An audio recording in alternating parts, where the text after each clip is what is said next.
क्षेत्रातील विविध मान्यवर काम करणारे, सखोल काम करणाऱ्या लोकांना पुरस्कार देऊन सन्मानित करण्यात येणारा आजचा हा कार्यक्रम आहे। अशा या सुमन कला क्रीडा मंचचे अध्यक्ष माननीय श्री पवार साहेब, उपाध्यक्ष आत्मारामजी भोसले साहेब, खजिनदार शंभूराजे भोसले, सर्व मान्यवर, संचालक मंडळ आणि उपस्थित सर्व पुरस्कार मिळवलेले सर्व मान्यवर, पीएसआयपदी निवड झालेले पवार साहेब, असे सर्व ज्येष्ठ आणि आपापल्या कर्तृत्वाने आपापल्या ठिकाणी सिद्ध झालेले सर्व मंडळी, आमच्या मायदेवी महिला विकास मंचच्या उपाध्यक्षा आणि चेअरमन माजी चेअरमन मायदेवी नागरी पतसंस्थेच्या सभापती चेअरमन गायकवाड मॅडम, आज हा जो कार्यक्रम आहे या कार्यक्रमाला असं ऑफिशियली जरी स्वरूप नसलं तरी मी असं म्हणते की हा आपला एक वैचारिक सोहळा आहे। आणि वैचारिक सोहळ्यामध्ये सगळ्यात महत्त्वाचं काय असतं, जिथं विचारांची देवाणघेवाण होते तिथं प्रगती होते। विविध विचारसरणी जेव्हा एकत्र येतात आणि आपण विविध विचारसरणी एकमेकांच्या बुद्धिभेद बाजूला ठेवून ते जेव्हा ऐकत असतो तेव्हा आपली प्रगती होत असते। आज मी पाहिलं भारतीयजी की जे नियमित रक्तदान करतात, आमच्या रक्तदान शिबिराला सुद्धा ते येतात। तर रक्तदान शिबिरामध्ये ते येतात, आम्हाला ओळखतात, आमचा सर्वांशी परिचय असतो, परंतु नावानिशी इतका परिचय नसतो। मॅडमनी 25 वेळेस दोघांनी दाम्पत्यानं रक्तदान केलेलं आहे।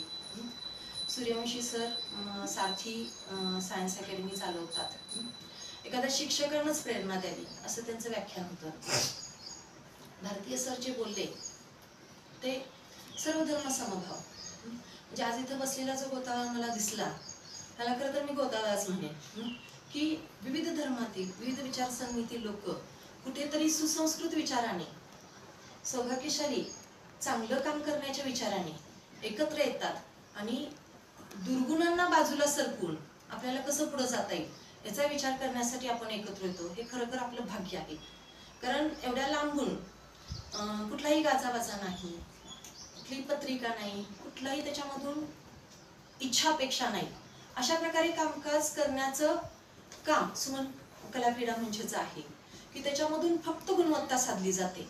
म्हणजे ज्याच्यातून जो अल्प थोड्याशा कामामध्ये चांगलं काम करतोय पण त्याला प्रोत्साहन मिळालं पाहिजे, जे काम करतायत तेही आणि सरांचं मार्गदर्शन, असं सगळं मिळून आपल्याला जे थोडंही काम करत असतील तर त्यांना प्रेरणा मिळाली पाहिजे असा त्यांचा विचार त्यामागे, पुरस्कार देण्यामागे आहे।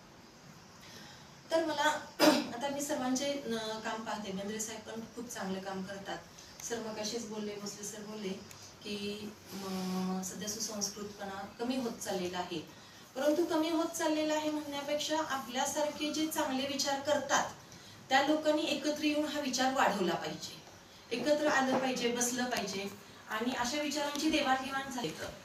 आता चळवळींचाच विचार आला आणि तुम्ही ज्या पुरस्कारासाठी माझा सन्मान करताय ते पुरस्कार आदर्श समाजसेविका पुरस्कार म्हणून तुम्ही मला देत आहात।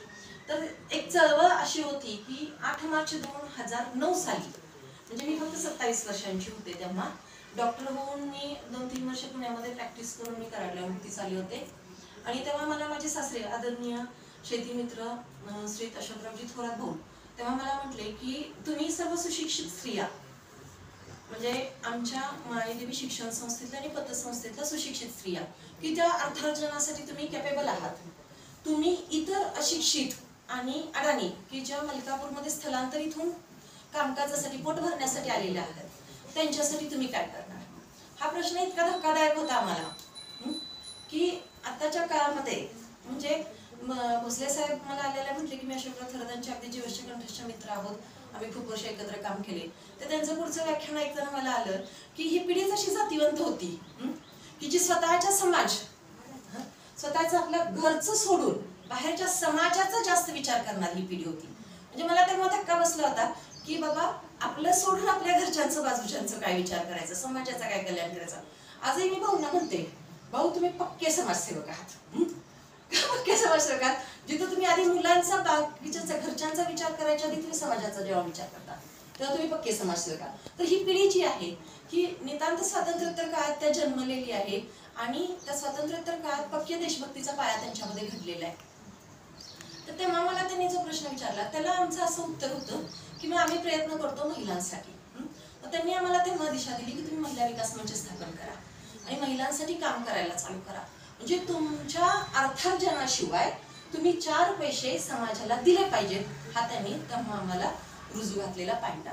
आणि तेव्हा महिला विकास मंचची स्थापना झाली 8 मार्च 2009 साली.